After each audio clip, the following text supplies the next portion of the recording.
மக்களுக்கு திடீர்னு 5,000 ரூபாய் காலையிலேயே வந்து பெண்களுடைய அக்கவுண்ட்டுக்குலாம் வந்து டெபாசிட் பண்ணியிருந்தாங்க. அதே மாதிரி தேமுதிகவ கூட்டணியில இணைச்சிட்டோம்னு சொல்லி திடீர்னு ஒரு நாள் காலையில தேமுதிக கூட்டணியில வந்து இணையறாங்க. இப்படி திமுக பல சர்ப்ரைஸ் குடுத்துட்டு இருந்தாங்கன்னா, நாங்களும் வந்து நெறைய விஷயங்கள் பண்ணுவோம்னு சொல்லி எடப்பாடி அவர்களும் வந்து பயங்கரமான நடவடிக்கைகள செஞ்சுட்டு தான் இருக்கிறாரு. தொடர்ந்து அவருடைய தேர்தல் வாக்குறுதிகள் முதற்கட்டம், 2ஆம் கட்டம், 3ஆம் கட்டம் வாக்குறுதிகள் வரைக்கும் போய் ஒவ்வொரு குடும்பத்துக்கும் 10,000 அப்படின்னு சொல்றாரு.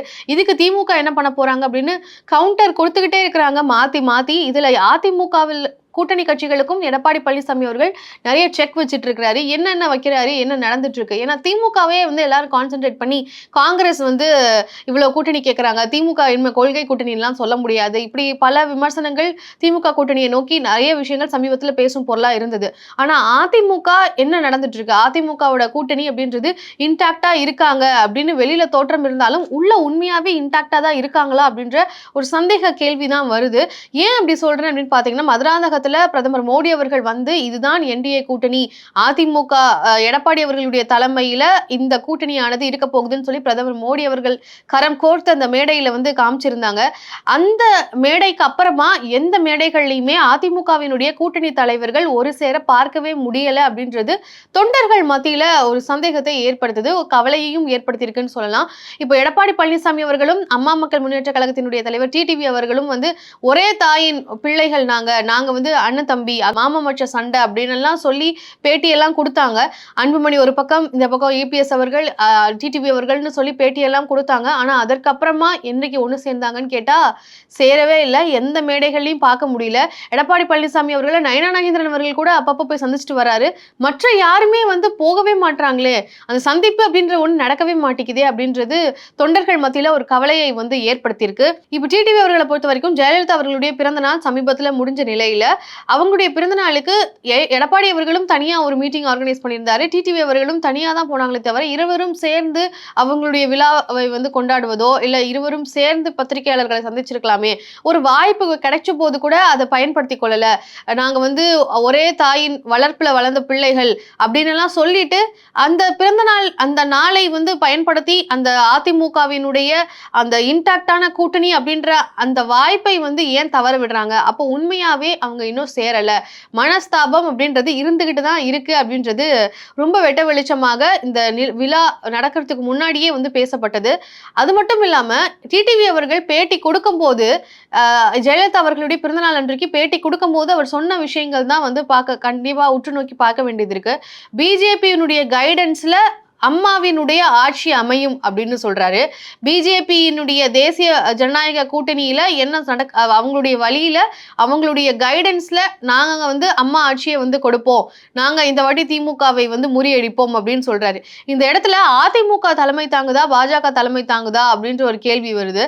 பாஜக கூட்டணியில தான் அவங்க போய் சேர்ந்திருக்காங்க, தேசிய ஜனநாயக கூட்டணியில தான் அமமுக சேர்ந்திருக்கு அப்படின்னாலுமே யாரை முதன்மைப்படுத்துறாங்க அப்படின்னு பாத்தீங்கன்னா அந்த இடத்துல வந்து பாஜகவை தான் அமமுக வந்து முதன்மைப்படுத்தியதே தவிர தன்னுடைய ஒரே கட்சி தான் நாங்கெல்லாம் அப்படின்னு சொல்லியுமே எடப்பாடி அவர்களை எந்த இடத்துலயுமே டிடிவி அவர்கள் மென்ஷன் பண்ண தவறதான் செய்யறாரு.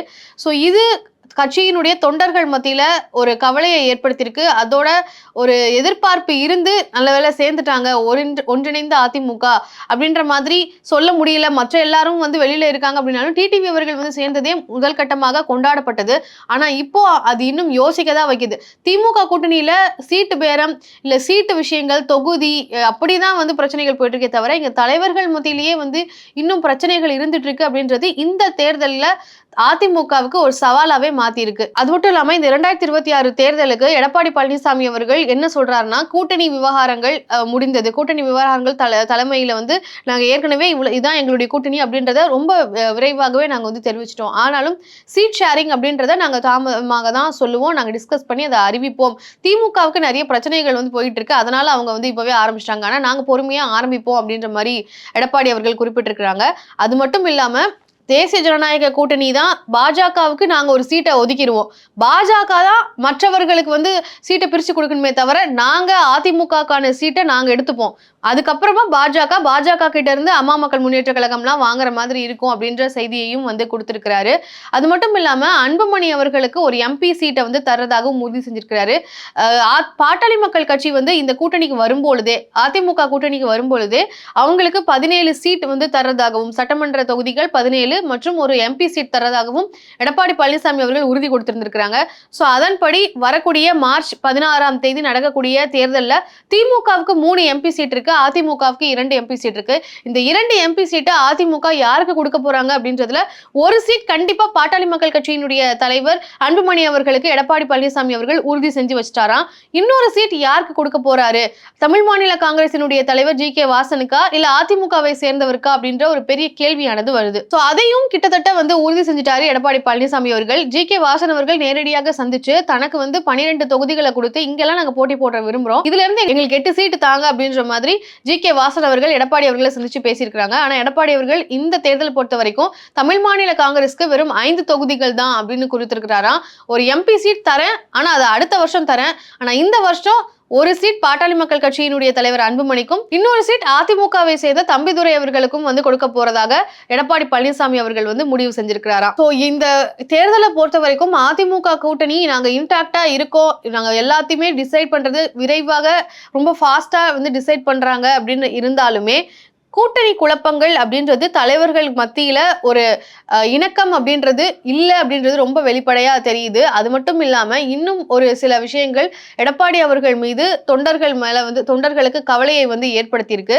என்ன அப்படின்னு பாத்தீங்கன்னா, ஜெயலலிதா அவர்களுடைய பிறந்த நாள் அன்னைக்கு பொதுவாகவே எடப்பாடி பழனிசாமி அவர்கள் ஜெயலலிதா அவர்களை புகழ்ந்து பேசுறது அப்படின்றது வழக்கமான ஒரு விஷயம் தான். ஏன்னா ஜெயலலிதா அவர்கள் தான் பொதுச் செயலாளராக இருந்திருக்கிறாங்க, அந்த பதவியில தான் இப்ப எடப்பாடி அவர்கள் இருக்கிறாங்க. ஆனா இந்த முறை வந்து அவ்வளவா ஜெயலலிதா அவர்களை புகழ்ந்து பேசல எடப்பாடி பழனிசாமி அவர்கள்.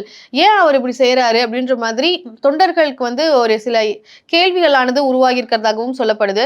சோ இதை வந்து கவனிக்க வேண்டியதாக ஒன்றாவும் இருக்கு. எடப்பாடி பழனிசாமி அவர்கள் தன்னை ரெப்ரசென்ட் பண்ண ஆரம்பிச்சிட்டாரு. எத்தனை காலத்துக்கு தான் எம்ஜிஆர் அவர்களையும் ஜெயலலிதா அவர்களையும் அவங்கெல்லாம் இந்த கட்சியை வந்து உருவாக்குனாங்க, ஆனா இனிமேல் எனக்குன்னு ஒரு ரெப்ரசன்டேஷன், இனிமே அதிமுகனா இபிஎஸ் அவர்கள், இனிமே அதிமுகனா எடப்பாடி அப்படின்ற மாதிரி ஒரு பிம்பத்தை வந்து கட்டமைக்கணும்னு நினைக்கிறாரோ அப்படின்ற ஒரு கேள்வியும் வருது. ஏன்னா இது வரைக்கும் ஜெயலலிதா அவர்களை நேற்றுக்கு அவர்களுடைய பிறந்தநாள் அன்னைக்கு சரியாக வந்து வாழ்த்து சொல்லல, வாழ்த்துறை வந்து அவங்களுக்காக கொடுக்கல, புகழாரமாக பேசல அப்படின்றது யோசிக்க வச்சிருக்கு, கவலையையும் வந்து தொண்டர்கள் மத்தியில ஏற்படுத்தியிருக்கு. பாட்டாளி மக்கள் கட்சி மற்றும் அதிமுக தலைமையில இணைந்தவர்களுக்கு எடப்பாடி அவர்களும் பாஜக கட்சியில தேசிய ஜனநாயக கூட்டணியில இணைந்த கட்சிகளுக்கு பாஜக தான் சீட்டு பிரிச்சு கொடுப்பாங்க அப்படின்றதையும் குறிப்பிட்டிருக்கிறாரு.